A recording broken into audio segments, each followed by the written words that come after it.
Assalamualaikum warahmatullahi wabarakatuh.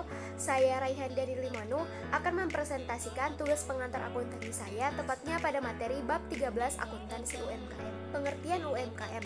UMKM adalah usaha produktif yang dimiliki perorangan maupun badan usaha yang telah memenuhi kriteria sebagai usaha mikro. Adapun kepanjangan dari UMKM itu sendiri adalah usaha mikro, kecil, dan menengah. Berikut adalah kriteria UMKM menurut Undang-Undang Nomor 20 Tahun 2008. Yang pertama yaitu usaha mikro. Dikatakan sebagai usaha mikro jika asetnya itu kurang dari atau sama dengan 50 juta rupiah dan omsetnya itu kurang dari atau sama dengan 300 juta rupiah. Yang kedua yaitu usaha kecil.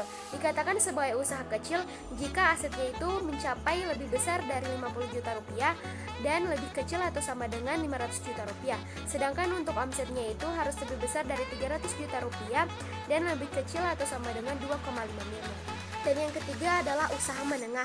Dikatakan sebagai usaha menengah jika asetnya itu lebih besar dari 500 juta dan lebih kecil atau sama dengan 2,5 miliar. Sedangkan untuk omsetnya itu harus lebih besar dari 2,5 miliar dan lebih kecil atau sama dengan 50 miliar. Selanjutnya, informasi keuangan yang diperoleh UMKM. Berikut adalah beberapa informasi keuangan yang dapat diperoleh oleh UMKM.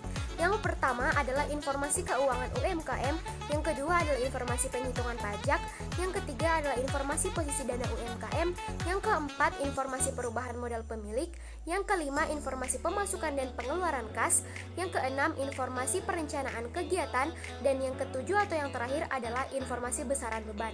Bentuk perusahaan.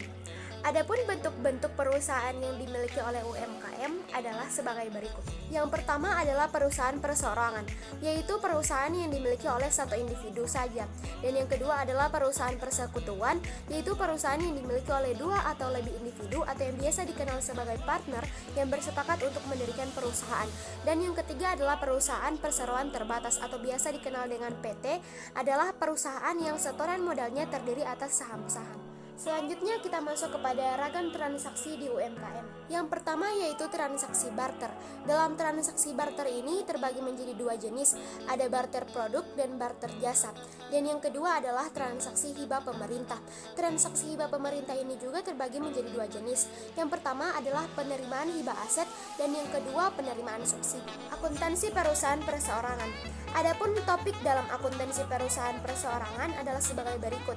Yang pertama adalah persamaan akuntansi, yang kedua adalah penyetoran ekuitas, yang ketiga adalah pengambilan modal, dan yang keempat adalah pemindahan laba rugi dan pengambilan modal ke ekuitas. Selanjutnya akuntansi perusahaan persekutuan. Adapun topik dalam akuntansi perusahaan persekutuan ini ada tiga. Yang pertama yaitu penyetoran modal, yang kedua yaitu pengambilan modal, dan yang ketiga yaitu pemindahan laba rugi dan pengambilan modal ke ekuitas. Selanjutnya kita akan membahas mengenai akuntansi perusahaan perseroan. Perseroan terbatas atau PT dapat diklasifikasi menjadi dua jenis. Yang pertama yaitu PT non-go public, yaitu PT yang tidak terdaftar di pasar modal.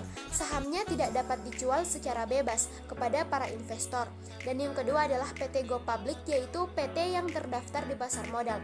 Sahamnya dijual kepada para investor dan mengikuti ketentuan-ketentuan yang berlaku di pasar modal. Adapun akuntansi transaksi ekuitas di PT non-go public itu ada tiga. Yang pertama adalah penyetoran modal, yang kedua pendistribusian modal, dan yang ketiga pemindahan laba rugi dan dividen ke ekuitas. Sedangkan untuk akuntansi transaksi ekuitas di PT Go Public itu, yang pertama ada penyetoran ekuitas saham biasa, yang kedua pengumuman dan pembayaran dividen kas, dan yang ketiga adalah pemindahan laba rugi ke ekuitas. Demikianlah presentasi dari saya mengenai bab 13 akuntansi UMKM. Bila ada salah kata saya mohon maaf. Wabillahi taufiq wal hidayah. Wassalamualaikum warahmatullahi wabarakatuh.